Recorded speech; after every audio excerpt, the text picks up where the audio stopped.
My name is Dr. John Hall, and I'm here to talk to you about the impossible being possible. I'm the author of Am I Still Autistic? And by the end of my talk here, you'll know the answer. But to give you a hint, on the way up here on the 405, I listened to Barry Manilow. Not the entire greatest hits. One song for an hour and a half. I made it through the rain. And that song really symbolizes what I'm here to talk to you about today. When I was 18 months, I was diagnosed as severely autistic and slightly mentally retarded. And I was diagnosed by several doctors with those conditions. My parents were told that it would be impossible for me to live a normal life. That what would be possible is living in a group home and maybe being able to talk a few words, if I was lucky. Well, that was an impossible proposition for my mother. And my mother fought. She got me into every program there was, and she was my therapist as well. She was, I say this in the most affectionate way possible, she was like chemotherapy. She killed the cancer eventually, but she was intense about it. So by the time it was time to go in the first grade, I'd improved a lot.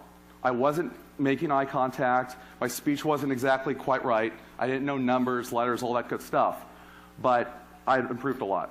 So my mom wanted to put me in a regular mainstream first grade classroom. Now this was 1981, and that just wasn't done then. And when I look back at it, if she hadn't done that, if she hadn't fought for that, I would not be here talking to you today.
Something interesting, okay?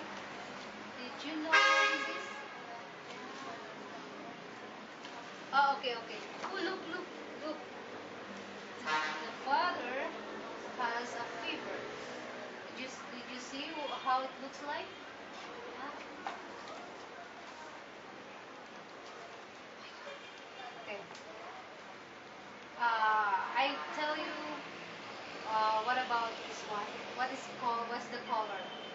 and you repeat, alright? Red or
good morning.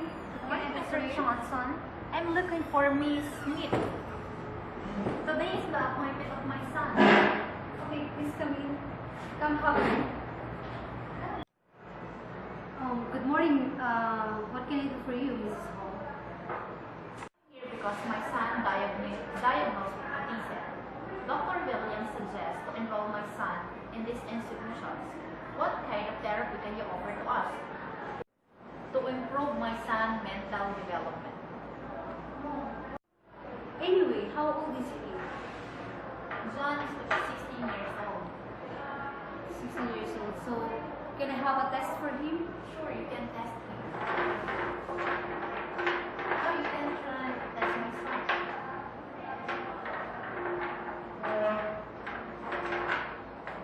So, wait.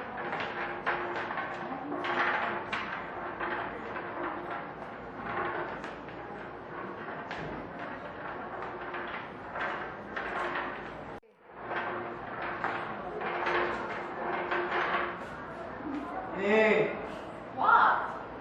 go, let's go. Later. Come on, let's go. Later. Are you awkward? Later. Oh my gosh, that's bad. Later, what's your problem? I want to go home. Later.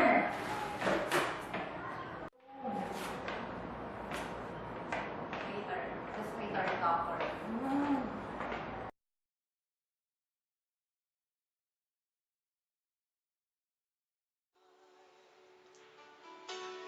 Why did you go away? Left me all alone, no words can say. My love, please stay. You and I, we have moments left to share. You and I, we can make it anywhere. You and I, we belong in each other's arms. There can be no one alone. Now I know we can have it all forever. Each night I pray we can be together once again. Nevermore we'll stay in love this way, no matter what they say. Until the end, you and I, we have moments left to share.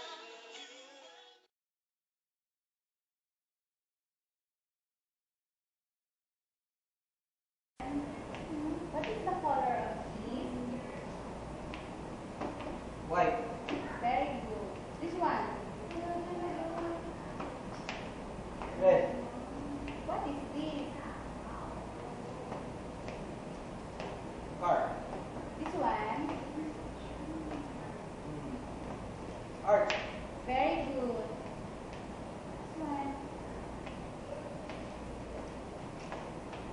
Hands. And Telephone. very good.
We're just chit-chatting here a little bit. Welcome back to Bay Sunday. Imagine feeling no tension or stress from the environment around you.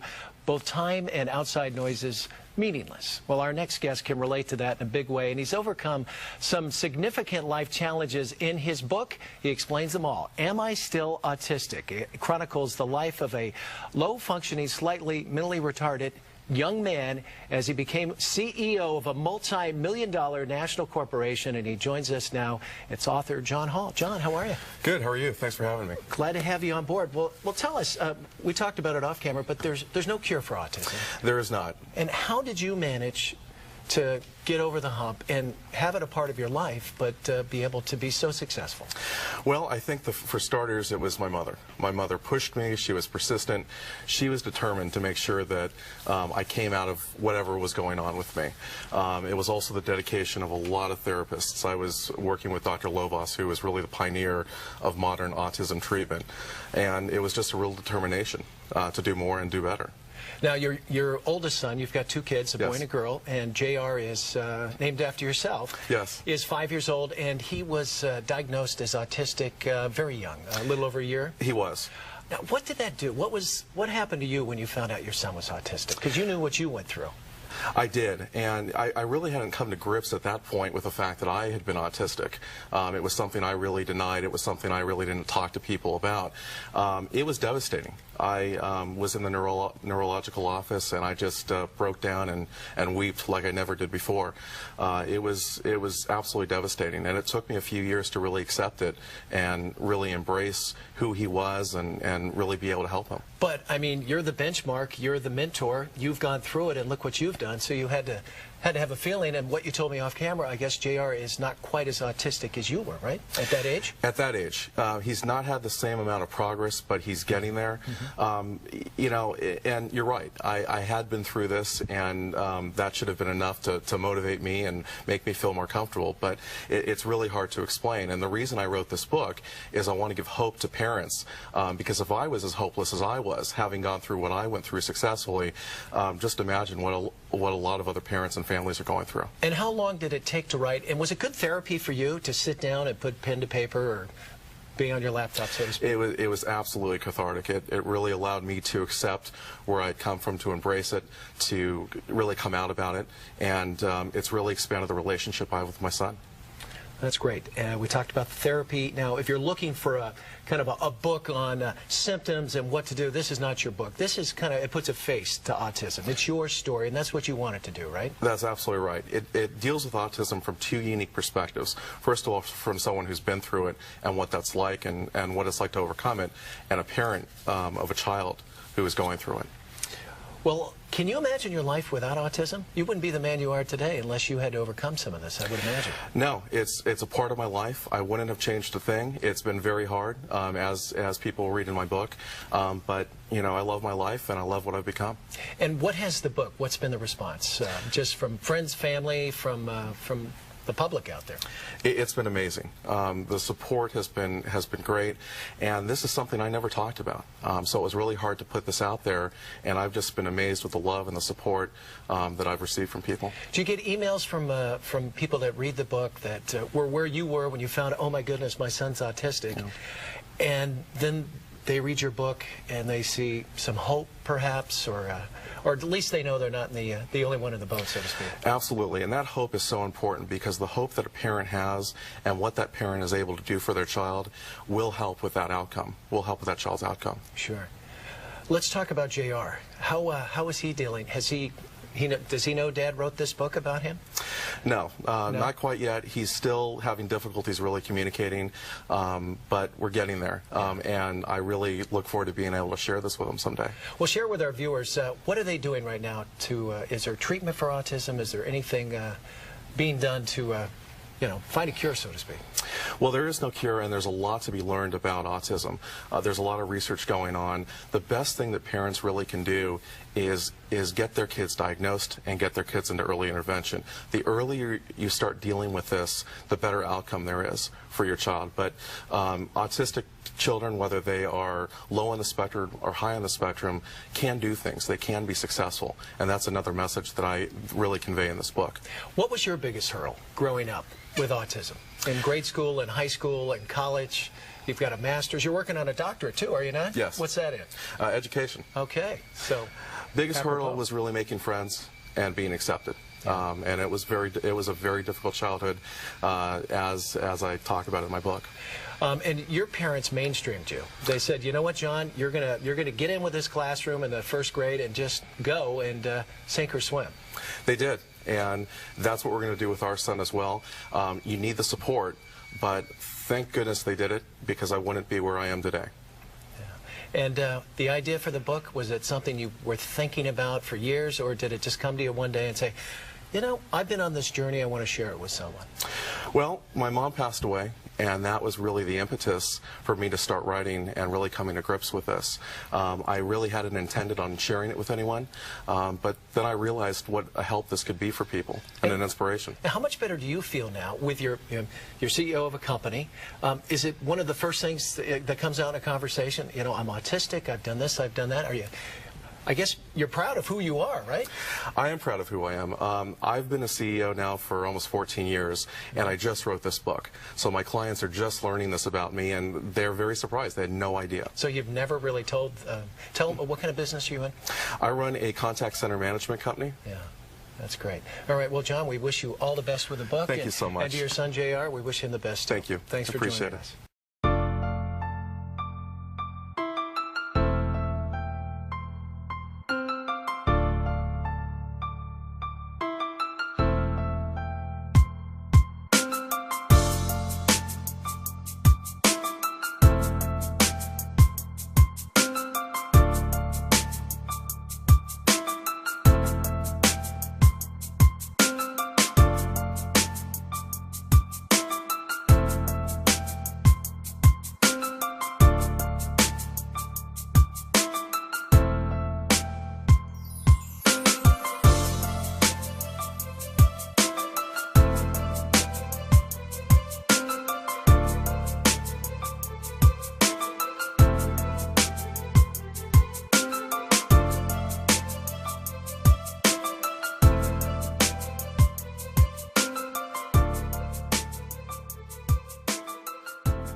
Hi, my name is Bob, and I approve this message. I got the magic in me. Every time I touch that track, it turns into gold. Everybody knows I got the magic in me. When I hit the floor, the girls come snapping at me.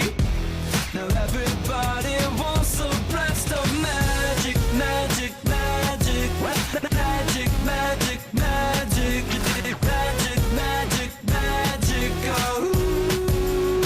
I got the magic in me. Trick that I let tempo blow your mind. Pick a verse, any verse, I hypnotize you with every line. I'll need a volunteer. How about you with the eyes? Come on down to the front, stay right here and don't be shy. I have you time traveling, have your mind babbling. People trying to inherit the skills, so they asking it. Even David Blaine had to go and take some classes, and I see mind freak like, what's up, man? What's happening? So come on, come on, and see the show tonight. Prepare to be astounded, no ghost or poltergeist. You know I'm no Pinocchio, I never told a lie. So call me Mr. Magic Man, I float on cloud nine. I got the magic in me. I got the magic, baby. Every time I touch that track, it turns into gold. Yes, it turns to gold. Everybody knows I got the magic in me. I got the magic, When I baby. hit the floor, the girls come snapping at me. They be snapping, baby. Everybody wants a blast of magic, magic, magic, magic, magic, magic, magic, magic, magic, oh. I got the magic in me. Take a journey into my mind. You'll see why it's been in my rhyme. Stay on the road, so I call my mama when I got time. I hit the stage, go insane, then jump into that crowd. See when I rhyme, I flow, wanna beat like put-a-da-da. See, I deceive you with my intergalactic ether. I sing just like Aretha, so respect me like I'm Caesar. I kick it like Adidas, blowing sticky like adhesive. Be cautious, cause what I be gonna leave you with amnesia. I break all the rules like Evo Knievel. It's a spectacular show, cause my heart pumps diesel. So